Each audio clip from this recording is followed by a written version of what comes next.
Well, I'm going to try to focus on a little bit of a different perspective from the neurological point of view about the cervical medullary syndrome, and the segues from Dr. Graham's excellent talk and what you heard from Dr. Batsdorf about the stress relationships in the brainstem kind of feed right into this.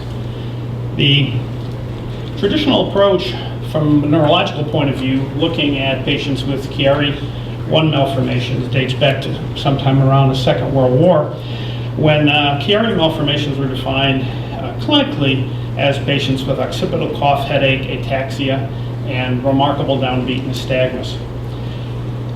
Syringomyelia, in addition, was considered to be particularly notable for suspended dissociated sensory loss, where there's insensitivity to pain and thermal stimuli in the upper extremities, paradoxically associated with normal touch and proprioception.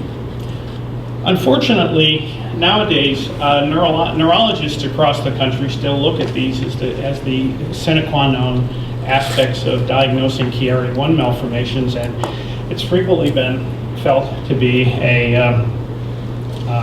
if in fact it's seen on radiographic studies, to be an incidental finding and perhaps ignored and treated as migraine or one of many. Neurologists are particularly dismayed by the inability to find neurological signs for the symptoms that patients manifest, and this makes it particularly difficult in this particular category of problem. It took perhaps 100 years before MRI technology became significant enough and influential enough for a radiographic standard for Chiari malformation, with although that is a little bit arbitrary to be arrived at with cerebellar tonsillar descent through the foramen magnum of equal to or greater than 5 millimeters. We also began to experience a shift in our conceptualization of the problem to understand this as a hindbrain herniation syndrome of diverse etiologies. We began to focus on many mechanisms of tonsillar herniation, identifying what I like colloquially to call push down, squeeze down, shake down, suck down, and pull down mechanisms for tonsillar descent. We had a gradual redefinition of the clinical presentations of features from a number of other conditions which have already been mentioned by Dr. Trinkle and others, the genetic disorders, connective tissue disorders, traumatic circumstances, and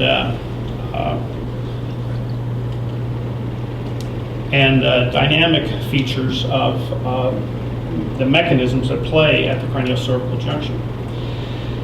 So how are we to define this clinical cervical medullary syndrome so it has some meaning with what we've heard about all the non-specificity of a lot of the clinical symptomatology that with which it presents?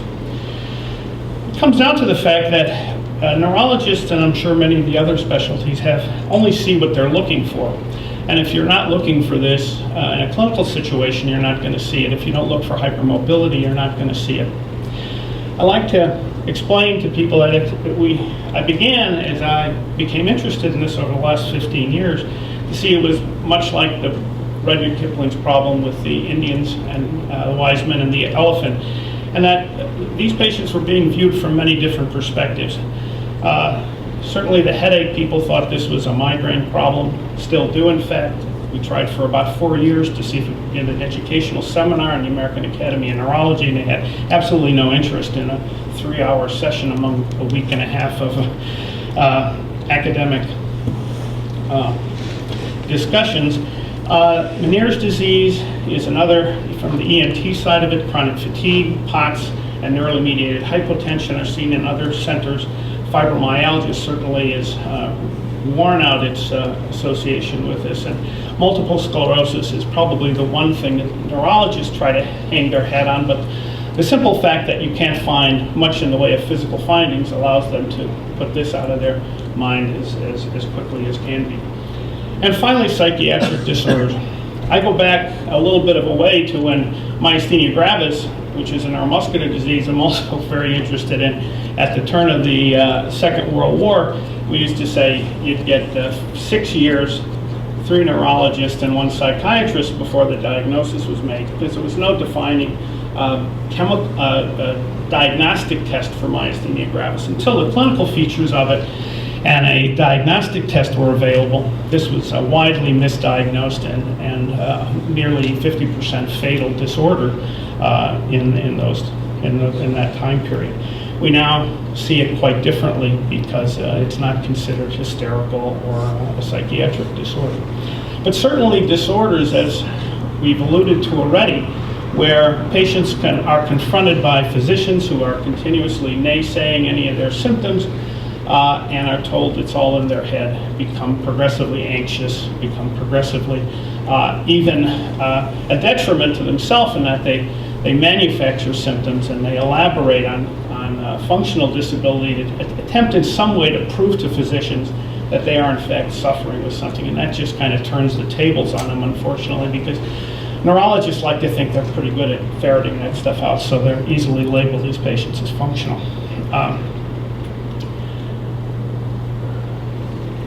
There were all some of these other advances in our understanding of this area of the cranial-cervical junction. Basilar invagination has been better described in Down syndrome, rheumatoid arthritis, and in the connective tissue disorders that we've already heard. There's been a lot of progression, particularly in the recent past, not only in the neurosurgical and neurological community, but elsewhere, about concussions in the National Football League and problems with whiplash and disability from cranial-cervical trauma. Posterior fossa mass lesions and the cerebellar mutism syndrome and other syndromes that have been described with problems from various causes in the posterior fossa have helped to elaborate this area. From the neurological standpoint, it's probably been bollocksed a little bit because the tradition in neurology was focused quite significantly on the brainstem ischemic stroke syndromes, which all manifest in well over 20 to 24 defined eponymic syndromes of brainstem ischemic damage, which had clearly identified neurological features, including hemiparesis, coma, ataxia, pupillary and ophthalmoplegic problems, and a number of other hard clinical observations and facts that made it quite easy for neurologists to approach these disorders and identify them. We've talked about the deformity at the cranial-cervical junction in individuals like this. Dr. Heiss had a very interesting paper in which they had a group of patients with brainstem deformities such as this, and they just did a simple posterior fossa decompression without violating the subarachnoid space, and found that these deforming changes were really completely resolved once the compression from these structures. So we see this as a skeletal abnormality, not really a brainstem malformation, if you will. But I'd like to draw attention to some of the other compressive features that probably work here. Vascular compression and soft tissue elements that remarkably compress the brainstem. Lateral progression of the tonsils around the sides, that sometimes even in the face of posterior fossa decompression. I couldn't find, between Dr. Bolognese and myself, I couldn't find one patient that had actually an extraordinarily wide posterior decompression, but was crunched by lateral compression of pinching of the tonsils around the brainstem nonetheless. So, vascular compressions with even more striking examples than this, where vertebral vessels are actually embedded within the brain stem, and certainly subject to the pulsatile irritation or movement, as well with physical deformation in the movement of the head and neck region. The other, which I don't have any examples of, is rotational instability, which may not only affect elements of the brainstem, but the vascular elements and stretching and deformation of the vertebral structures that may give us a vascular element on top of this. So what's the premise then? Aside from tonsillar crowding, for the majority of our Chiari 1 malformation patients, aside from tonsillar crowding and the development of a medullary bump, there's little destructive structural alteration of the brain stem. And the mechanism driving symptoms are more related to mild compression, traction, torsion, rather than more easily recognized and understood infarction from vascular aspects of it, as in stroke, pathology, and degenerative conditions such as ALS and Parkinson's disease, which neurologists really have a handle on. The signs and symptoms can be evanescent and seemingly random, yet also dependent on irregular physical perturbations, physical stress, postural changes, arterial, venous, and intracranial pressures, and other external forces. Dr. Millerad in 1999 presented a paper which she looked at 364 Chiari 1 diagnosed patients. These are patients that had 3 or more to 5 millimeters of tonsillar descent or more. And the striking expansion of the clinical symptomatology was striking, and we found that a headache, if not unexpected, was quite prevalent, but there were ocular disturbances, including blurring, photophobia, diplopia occasionally, dizziness, tinnitus, dysesthesias, chronic fatigue, a whole panoply of clinical symptomatology that on the one hand seems very intriguing, on the other hand, in American parlance and internal medicine clinics, we have more than 6 symptoms, doctor's eyes glass over, and they pronounce you to the consultation with the psychiatrist. So this created a lot of problems, I think, for a lot of people. What do all of these symptoms mean? How significant are they, and how do you deal with them?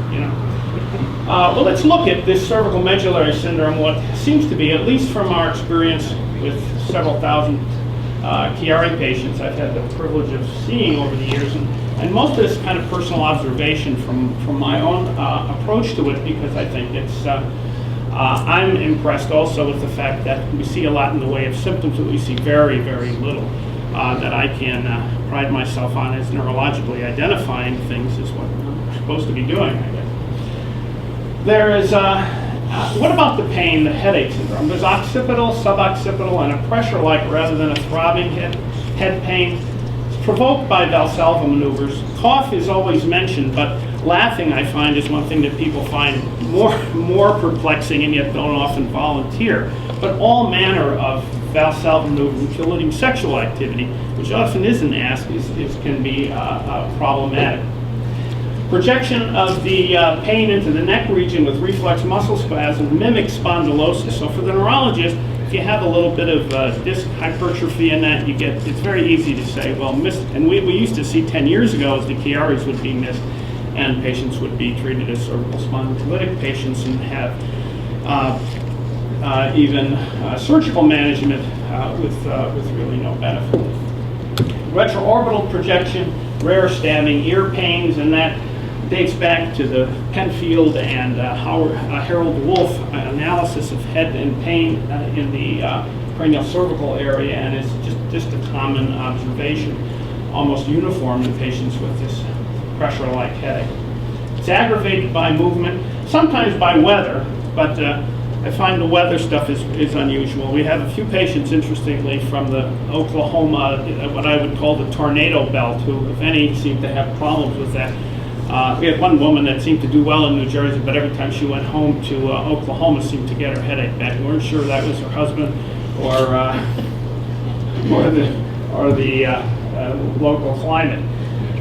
Elevations generally are not a problem. We routinely fly people in and out following surgeries of one type or another. Planes are pressurized to 9,000 feet, but some people occasionally do get symptomatic if they go above 15 or so thousand feet, which you can get to in places in the United States, certainly at the foothills of Kilimanjaro and other places, where we know that increased elevation increases brain edema and could clearly produce some problems for these patients with tight craniocervical junctions. There's a curious issue, I think, in kids, which I found, and that is some kids find relief from occasional head shaking movements, which I always think they're kind of unseating the cork in the top of their spine, and some that hang their head upside down over couches to get some relief from headache. wouldn't think a kid would do that unless there was some teleological reason for it.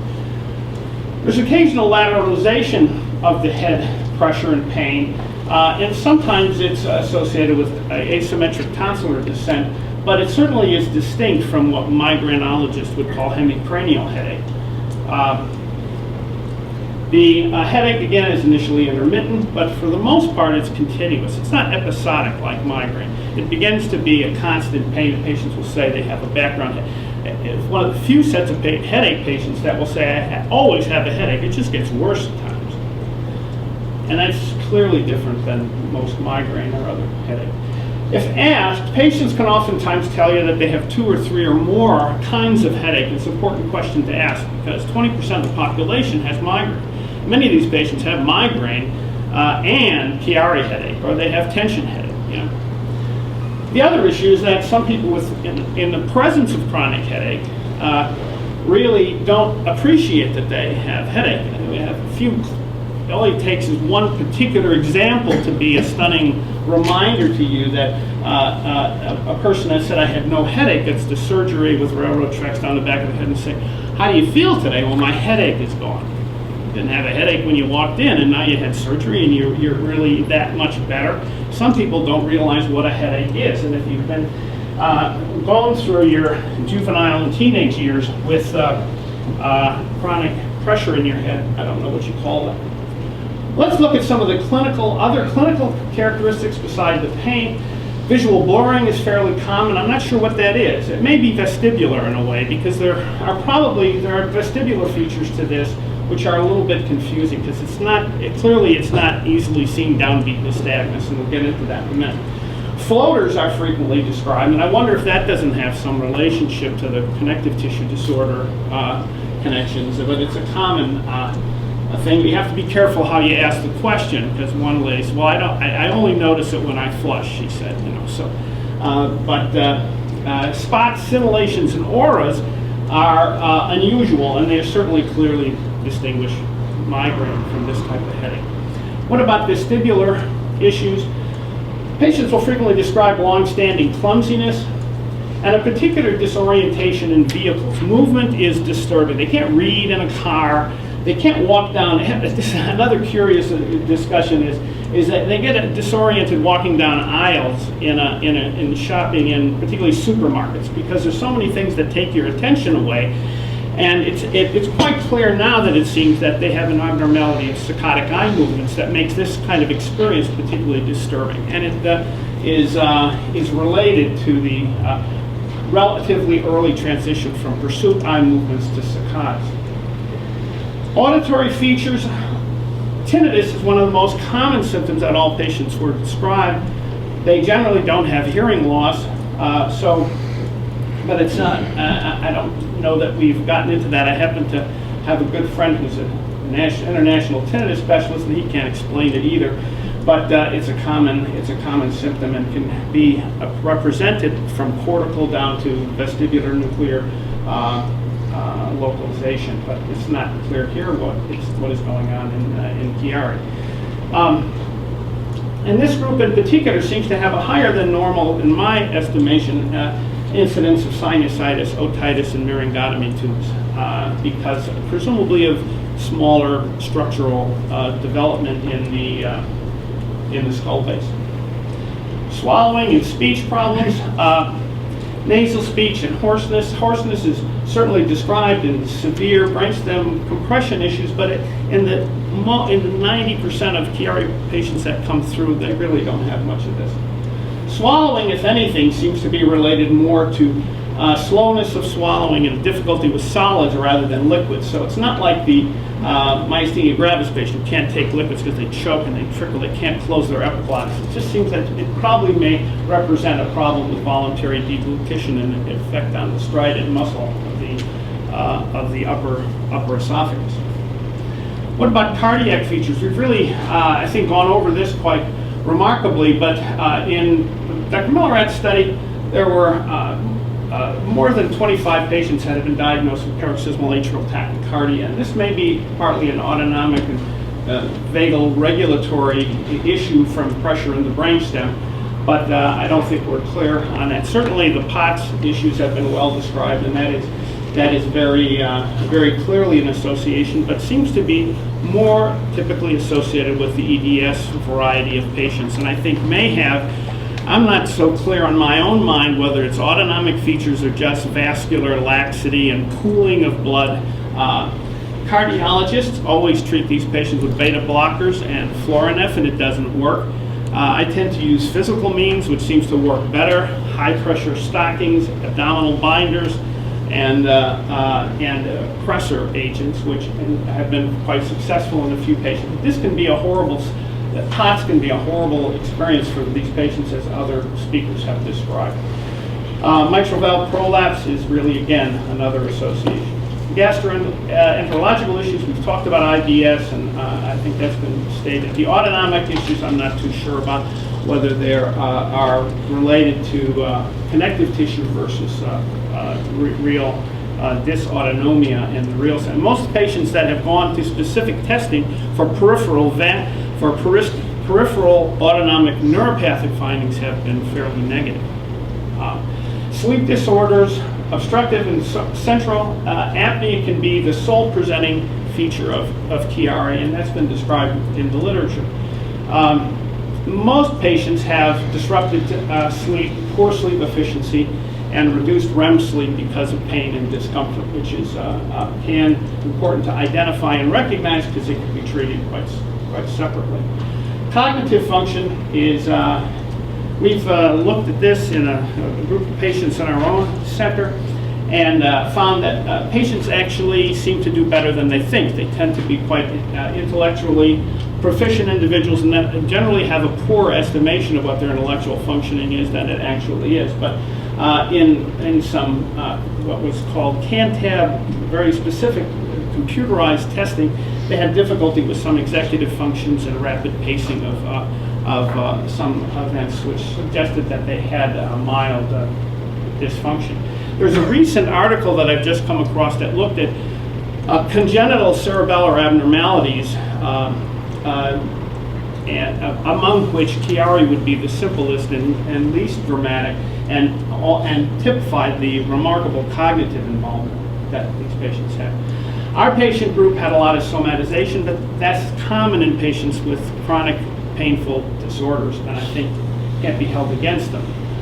The issue with children, Dr. Henderson might have something to say about that. I know he's been studying the autism issue. My personal feeling is I think a lot of patients tend to get confused with autism and oppositional defiance syndromes because it's a pain-related issue and they're having difficulty functioning. What about physical signs? Nystagmus, everybody talks about downbeat nystagmus. Well, this is certainly one of the more observed problems that you can see, but it's very difficult to identify. I would say it's to see no more than a couple of % of the patients that actually have downbeat nystagmus.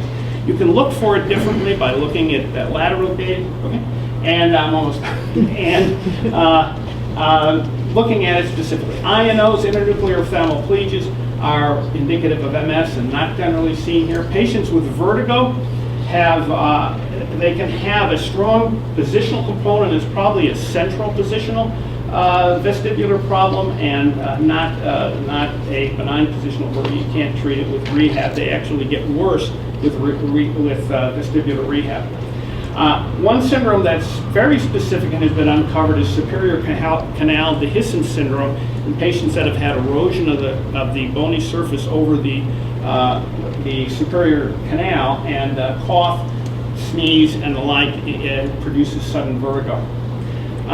Patients can have an esotropia that develops, and it's an unusual finding, but it can be maybe a sign of actually upward herniation. Truncal instability is one of the typical signs that we see, and I think it relates to the midline Vermian and tonsillar function. Patients have, very rarely do I find they have sensory loss. They certainly have dysesthesia, allodynia, or hyperpathia or dysesthesias. Usually their objective sensory exam is fairly normal, or quite normal, but they will describe that things feel differently. So I think that may be related to involvement of large myelinated fibers running in the posterior part of the brainstem.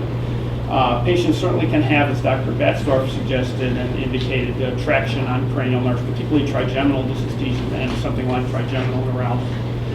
So things that might be important, I want to make an emphasis on provocative testing that usually has not been part of the armamentarium of neurologists. Patients, jugular venous compression, increasing headache is a sign, axial loading, cervical extraction, truncal flexion and extension, aggravating things, suggesting spinal cord tethering, tilt table testing, and certainly the assessment of hypermobility. Sleep disorder investigations are very important and frequently will uncover very treatable aspects of this, which is important. About 10 years after that initial Millerad paper, we looked at about 950 patients in the Chiari Center and sort of looked at what our questionnaires were showing. Virtually the symptoms were not very much different. Headache, pressure, dizziness, a panoply of symptoms that represent a lot of symptomatology with very little in the way of physical findings. And perhaps that multiplicity of features may be a noteworthy observation to think twice about these patients. Remember the classical features of posterior fossa headache, sensitivity to positional, postural, strain-related, and evanescent symptoms of response to provocative testing. The fact that these patients are aggravated by trauma, they're not manipulated probably to be litigious, although they often end up that way. Scoliosis is something to think about. Dizziness complaints that defy explanation because we don't see typical positional vertigo. Cardiac symptoms, pain, suggestive of spondylosis, irritable bowel, hypermobility, and the sensory symptoms close out the list. Thank you.